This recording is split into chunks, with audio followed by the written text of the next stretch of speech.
next year. This is Mark, Head of Clinical Services, and Helen, our Head Nurse, who doesn't want to be mic'd up, but she might. I probably will, because I find it hard to not. So yeah, we've got about half an hour, and Mark's just going to run through a few things. So yeah, hand over to Mark. Thank you very much, Zoe. Good afternoon, everyone. Thank you so much for coming and for all the work that you do. It's really, really appreciated by the staff here. I can tell you that. So it's great to see you all here. I hope you had a nice lunch and you don't fall asleep during this session. It's always the worst session, isn't it? So as Zoe was saying, my name is Mark Oxley. I know there's a lot of familiar faces around the table. One or two of you I don't think I've met before, but one or two I've known for a few years. My role as Head of Clinical Services, worth saying by way of introduction really, coincided with the start of the Psychological Wellbeing Programme. In fact, it was the biggest job I had on day one in the role. And the role, I was here as Head Physio at the time, I was also acting Head Nurse, but they created a post of Head of Clinical Services. So I oversee clinical services at both centres to ensure that there's consistency across the centres. But also, there was a feeling at the time that although the physiotherapy service was well established and running well and producing good results, we just weren't doing enough for people on the Psychological Wellbeing Programme. We kind of had a sort of acted as a safe harbour where people could come and get away from things for a little bit, and that was fine. But there's a growing feeling amongst the staff that we really wanted to do something a little bit more concrete and help people in a more tangible way, I guess. To which extent we set up the Psychological Wellbeing Programme. It's been in effect for about 2 years now, a little less at Octorada, but 2 years here at Harrogate. And well over 1,000 people have come through the programme now, and we'll speak a little bit about the feedback, but it's been good to up to press, so it's an established part of what we do. I'll start just by deviating a little bit and telling you, bringing up this slide about some work that we've had done evaluating the physiotherapy programme across both the centres.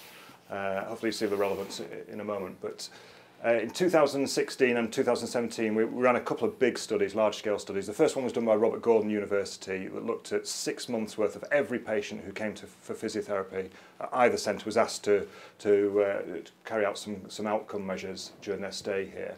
And then we followed some of them up 6 weeks after they left us and another group after 6 months after they left us. So it was by far the most wide-ranging study we've ever done, the most wide-ranging evaluation we've ever done of our services. What it showed was really positive for the centres. We found that 25% of officers were back at full duties 6 months post-PTC treatment, those that had been on sick beforehand. 66% improvements in pain from admittance to 6 months after leaving us. 93% of officers said the PTC treatment had aided their return to full duties. 95% of officers were still following their advice and exercises 6 months after they left us, which was great. I believe them. No reason not to. I always say that, but I do think police officers actually do what they're told. It's nice. It's nice working that coming from an NHS environment. By and large, people do take an active role. Don't like being sick. They don't like being off work. And if we can help them to get back there, they'll do everything that they can to help us. So, great group to work with, really. And in terms of the feedback that we get from patients, just verbal feedback or written feedback, this is one example. Everyone I spoke to was extremely knowledgeable, very approachable, and personable, and seemed capable. So great feedback. It really was a positive evaluation, positive result, and showed that the physiotherapy programme is doing everything that we wanted it to do. So the next stage, obviously in terms of evaluation, is to look at the Psychological Wellbeing Programme, and that's what we've got planned into next year. We needed to wait a little bit, so the programme's been running for 2 years now. It is fully embedded. I think when we first started the programme, we literally started with a blank sheet of paper and designed the programme from scratch, and we weren't sure how it was going to run, and we thought we'd be making all sorts of adaptations, and it would have to evolve as time has gone on. We have made a little changes here and there, just a few bits, but by and large, it remains as it was when we first started it, and results seem to support that. But we need to evaluate it now. So 2 years in, it's set, it's embedded. We need to have a look at how it's running. So for the last 6 months, well, from June to the beginning of this month, I've been carrying out an initial internal audit with all those that came for the Psychological Wellbeing Programme over the last 6 months were contacted 6 weeks after they left us to see how they'd been getting on. And that's given us some good information to start with. It acts as a little pilot study for the main event, really. But it seems to be showing that 6 weeks after they leave us, people are still feeling the benefit of the programme. And some elements of the programme were proving to be more sort of beneficial than others. Mindfulness, I think, was the one thing that most people said they were still using 6 weeks after leaving us. which is good for us to know. Obviously, it helps us then to plan our programme a little bit more and make sure that it is doing everything that we want it to do. So next year, we are going to partner again with an academic university. We're down to about 3 universities now at the moment who've expressed a really strong interest in coming on board with us. It's not cheap to do academic research of this kind, but the Scottish Police Federation have very kindly agreed to fund this. It's something in the region of £25,000 it costs to do a big study like this. But it is important for us because it gives us an independent view of what we're going on. When you sat here and you talk to people all the time and you interact with them all day, it's easy to sort of fall into the trap of thinking everything's perfect. And we do need some external validation of it to see how it's going on. So early next year, one of the universities that we're looking at will begin a study. We'll run it very similar to this. So this is why I sort of started with this slide. It'll run very, very similar. We'll look at outcome measures for people while they're with us, but really what I want to do is follow them up after they leave us, because I think that's the important part of the story that we never really get. You know, it's nice when people leave on a Friday. We're saying goodbye to a few people today, and everybody's pretty much, you know, smiley face and grateful and really thankful and very positive. And then some of them obviously go back to exactly the same situation that was causing the issues in the first place on the Monday or the Saturday even. So it's really important for us that we find out what happens to them after they leave us and plot that journey a little bit more. And there's other things that I want to explore, one of which would be potential barriers to coming here. I think there's some things there that we need to have a look at. What stops people coming here, although that might be a little bit difficult with the people that have got here, you know, they've managed to overcome those barriers. I think there's a cohort of people who can't get here for whatever reason. And we need to look at the actual content of the programme, obviously, and what was helpful, what wasn't, and what has longer term effects. So it's a big study for us, and that's something that will take up an awful lot of our time over 2019. But it's something you may hear about, obviously. So anybody who attends the centres for the PWP, some point next year, probably about March onwards, will be asked to, if they want to take part in the study. Obviously it's not compulsory. We tend to find, again, working with police officers, it's really great that most people really are very positive about these sort of things. So for the follow-up studies, for instance, when we followed people up 6 months and 6 weeks after leaving us, we get about a 50% return rate on an email, a blind email, which is just unheard of. You know, if you get 10% on those, you're doing fantastically well. So to get 50%, I think, is just absolutely remarkable. And it does show that people want their voices to be heard and are very supportive of what we do. So that's going to be a big project next year, and something that I think will, you know, you don't want to jump the gun really. The feedback that we collect at the moment is hugely positive, I have to say, and you know, we do listen to that. It's actually really moving, a lot of the feedback that we get. You know, we sit there, don't we, and we collect it on a Friday and have a sift through it. Some of the stuff that's written down is incredibly moving, actually. But on the whole, it's fantastically positive. So we think we're doing most of the right things, but we need to be sure. So next year there'll be a lot of work about that. So just moving on to the PWP itself, the Psychological Wellbeing Programme. The programme is, for those of you who don't know, it's a 2-week structured programme designed specifically for serving officers with mild to moderate anxiety and depression and stress-related issues. So that was our starting point when we designed the programme. A couple of things to mention there. The first one, obviously, is it's for serving officers. There's a few reasons for that. Number one reason is simply capacity. It just comes down to that. So we take 8 officers per week at either centre. The waiting list got to a point here where we expanded it to 10 officers per week at Harrogate, and it was a bit of a push, if I'm honest. The rooms weren't great. There was a little bit too, you know, there wasn't enough room really for everybody to sit comfortably, as simple as that.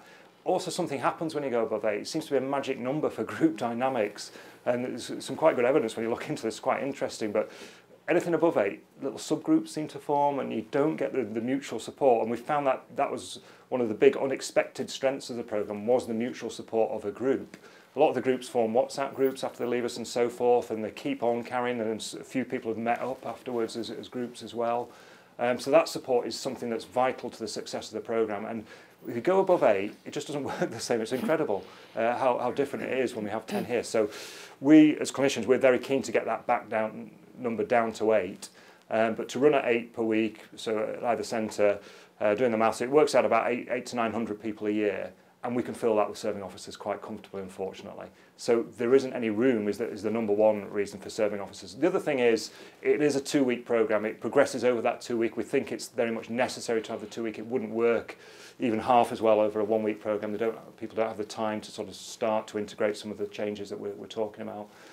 So it would be a change to have retired officers on the 2-week programme. Also, I think retired officers, to be fair, have slightly different issues at times than serving officers and deserve their own input. So it may be something we come back to in the future. I don't know. But at this moment in time, the programme is entirely for serving officers, and capacity is the number one reason for that. We don't have any options, although we may do in the future. The second thing there is the target group, if you like. The people that we aim the programme at is those with mild to moderate anxiety and depression and stress-related issues. Really important point that, and it's vital that we get that across to all the forces that we work with. We still get, unfortunately, referrals from people in acute crisis, people who've been sectioned even, and they want to come here the next day, and obviously that's not what we do, that's not what we're geared up to. It has to be mild to moderate problems. If you're aware of the programme and the application process for the programme, that we ask for a couple of psychometric questionnaires to be filled in alongside the normal application form, a thing called GAD and PHQ, the standard measures of anxiety and depression. And they give us a sort of baseline measure of where somebody's at. What I would say is if somebody scores extremely highly on those measures, for instance, it isn't an absolute categorical no. The admission decision is based entirely on a phone call, really, from the nurse. One of the nursing team, either Helen or one of the team, will speak to every individual who applies for the psychological wellbeing programme, and we'll look at their issues in more depth. So somebody could actually score quite low on that, but it's not appropriate for them to come for various reasons. And there's a number of reasons that's why that might be the case. It could be they're not ready to interact in a group situation because it is a group, and we're very clear about that. It might be that they've got other things that they're already starting, so starting a counselling period, for instance. We would probably maintain a dialogue with somebody like that and then admit them later on. So it's really important that we get people at the right time and for the right reasons, I guess. The programme is preventative, provides coping strategies before an officer reaches a crisis point. So that's our ideal. We want to get to people before they break, really, before that real crisis point hits. That'll be the person that we're aiming at. Occasionally, it's too late, and they might have gone through something and have already received some treatment elsewhere. Well, that's fine, but ideally, that's what we're aiming at, is trying to get somebody before the worst happens, really. And the programme works best when alongside OH, occupational health and primary care. That's really, really important for us.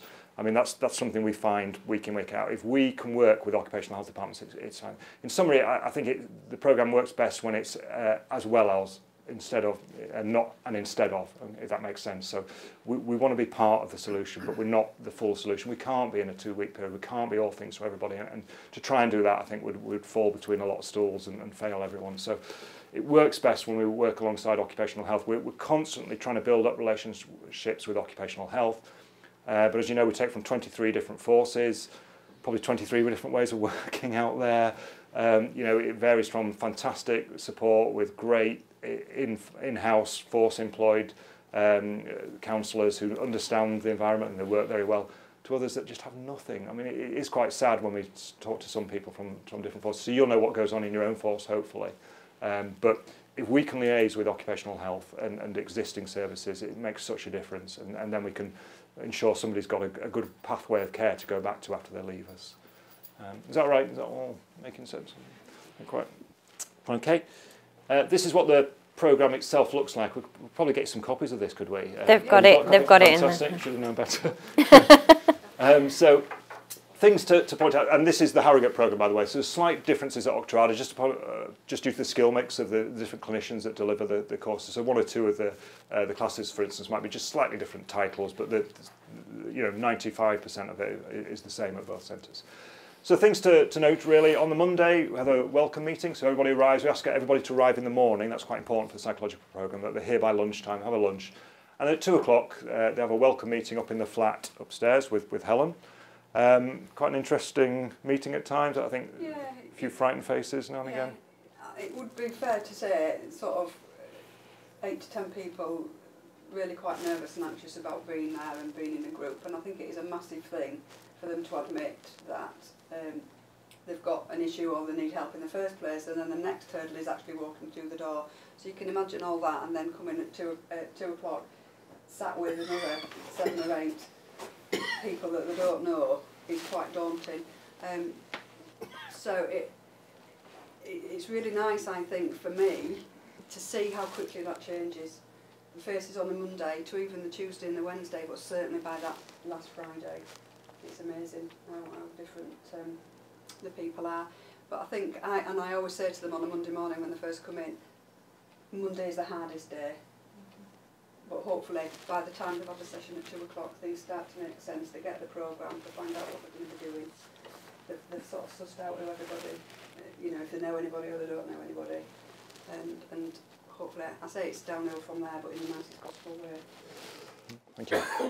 Okay, so after the Monday, the programme develops over the 2-week period. So most days there's some kind of group involvement, which you've probably been told about this morning, yeah. So things like stress awareness, the coping strategies. So a group session each day, some group exercise most days, so Tai Chi, yoga, that kind of thing, relaxation classes.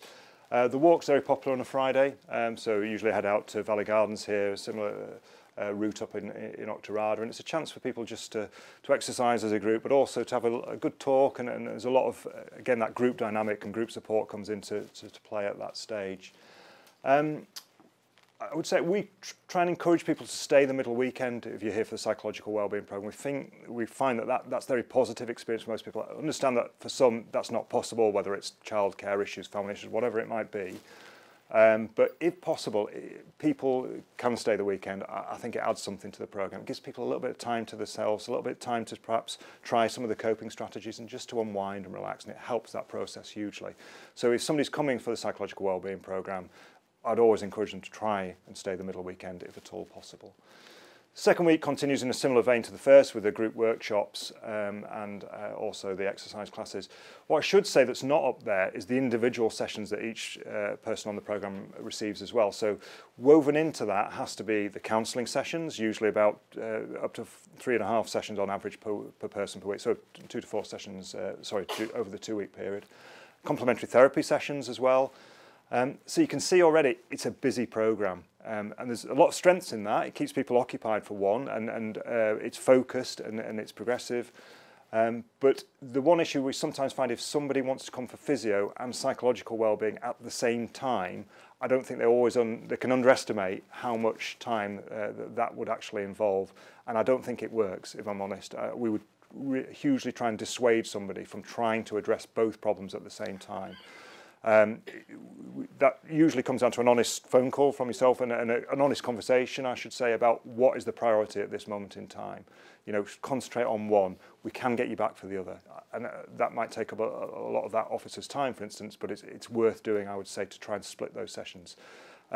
Broadly, I would probably say this takes priority. If you can get your head sorted out, it's amazing how much the physical symptoms often improve. Not for everyone. Obviously, everybody's individual, and they might be closely related. There might be a particularly bad trauma, but by and large, get better from the psychological wellbeing programme. We can bring you back for physio and do physio another time. As well as the structured programme there, and like Mark said, the counselling and the complementary therapy, there is obviously the opportunity to use the gym, the pool, steam room, absolutely, yeah. People can do, and they can have individual appointments with the gym instructor as well. So there is plenty of time for stuff. So altogether, they are quite busy. So it is important, I think, the phone call that we make, and also for people who are telling people about the wellbeing programme, there is a structure to it, and there is an expectation that they do the programme. They can't just come and, I like the sound of the complementary therapy, and I like the sound of the relaxation, but I'm not going to bother with the coping strategies. That's not allowed, I'm afraid. You come to do the full programme. So like Matt said, to do physio and that and everything else as well, it's sometimes, we don't want anybody to go home after the 2 weeks feeling more tired than when they came. So the idea is that they separate. I wasn't bendy enough to do the yoga, though. You gave it a try. I gave it a go. Because that's what it's all about. They are little taster sessions of things that people might have heard about but never had the time, inclination to try. We're not expecting everybody to think it's all marvellous, but it might be that you do the yoga, realise you're really bendy and what to do when you get that. Or it might be, I've done it now, it wasn't for me, I'm not bendy, no thanks, but at least you're doing it well. Yes, thank you. So yeah, that's right. As I say, it is worth knowing that it is quite a busy programme. I think sometimes, again, people would expect to, as it might have been 10 years ago, to come just to get away from things. It's not how it is. It's a busy programme. And it's there for a reason. We're trying to give people coping strategies. We're trying to give them strengths to take away and work on. But it's a pretty full-on session. That's before you add on an hour every Thursday for stroking the therapy dog as well, every Thursday morning. That's one of the highlights of the week.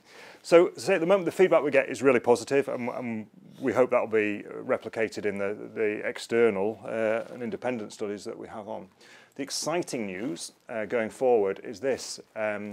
Numbers at the moment continue to rise, and plateaued a little bit over the summer. I don't know whether that's really due to a true plateauing or more that people just couldn't get away with a lot of things that were happening over some of the major events that were on, taking part, and school holidays, etc. So we need to keep an eye on numbers, a close eye on them really. But my gut feeling is they're going to go on rising, numbers applying for this. So we applied for some money from the LIBOR bank scandal. If you're aware of that, the banks were caught fixing the LIBOR interest rate. They were fined huge amounts of money, and it was given out in tranches over the last few years. We benefited from it in 2016, I think it was, or 15, it was that long ago, but we had £500,000 before. They always come with strings attached. The string attached that time was it had to be spent within 3 months, which we managed, which is why the gyms are so well equipped downstairs and some of the other new areas of the centre. This time we found out it was going to be the last ever giveaway, really, so we went for it, and we asked for £1.5 million for a new wing, and we were successful. The big string attached this time is we have to match fund that. So we have to find £1.5 million if we want to spend £1.5 million. We're on our way with that. Zoe and Fran and Lisa did a great job there trying to find that money from down the backs of various sofas and so forth. But we're quite confident we will get that. And the plan is to build a new wing, or 2 new wings actually. It's gone through Harrogate's planning permission and failed once, Harrogate Council. It's back in with them, and there's going to be 2 extensions really that will increase the number of beds that we're able to offer, and B, the big thing is to increase our working area. So there are some plans just up there. You might want to have a look at those when you get a little bit of time, but it will enable us to have twice the number of counselling rooms, or 3 times the amount of counselling rooms, double the amount of complementary therapy rooms, crucially a standalone area to give all the workshop spaces, 2 workshops, so we don't have to share them. That timetable might look complicated, but wait until Helen has to put in the individual sessions. It's a nightmare for her every Monday, really. It's trying to find the right areas at the right time, and then we need to put on a special event. It throws everything out of the kilter. So we will have our standalone area for the psychological wellbeing programme, basically, that will take priority over everything else. There's a huge new community room in there that will be multifunction, that we can do all the yoga, the Tai Chi in, the relaxation in, but also use it for educational classes. So fingers crossed, when this gets built, it's going to be fabulous. What it will be used for, in terms of the PWP, it will be for the PWP, but our initial plan is to double the double the amount of patients that we take each week. So we're thinking we will run with 2 groups of 8 each week, so it'll offer twice as much, obviously, and we could fill that now, if I'm honest. But that's what we're thinking at the moment. I haven't got a crystal ball, and I don't know exactly how the landscape will be when we do get this built. So all things being equal, if planning permission gets granted, the plan is to start the build some way into next year once the weather clears after the winter, and it will be finished in 2020, around about April 2020. So it's got a way to go yet. So we've got about 18 months of planning ahead of us. But what we're looking at is, dependent on what the study shows, if that's showing that everything's working well, we might again have to tinker with things, and we're always alive to sort of new innovations and anything that we could add value to the programme. But probably more or less run the programme twice each week, if that makes sense, with 2 separate inputs of 8, so we wouldn't have to go above that 8 ever and compromise the group value. But there's other things. Looking forward, I certainly see potential for doing day courses potentially. We already do one for Lancashire at the moment in time. That's a pilot study that Lancashire are running. They managed to get some funding from the Police Dependents Trust, so groups of people come here for a day's wellbeing, and it seems to be working extremely well, and that's something that we might look at expanding, but we just can't offer it anymore. We had 1 day that we could fit in, and Lancashire took that on board. So, but with this new facility we might be able to do it. We might be able to do more weekends. We might be able to do 2 or 3 day groups during the week. There's all sorts of things that we can do. So it's really exciting for us. but it's 18 months away at this moment in time. But the building will start next year, all being well. So if you're here next year, we've got a lot of plans to minimise disruption, first and foremost, but there might be a bit of a building site around the back there at some point during the year. But thanks ever so much for your input. Honestly, it's genuinely appreciated, and thanks for all the work that you're doing in Forces for us. You're our best ambassadors, obviously, but our best voice in Forces. It is lived experience. If you can, it's all right coming from us, but if it comes from somebody who's actually been here at the Experience Centre, I think it's so much more powerful. And thank you very much for that. Thank you, Mark.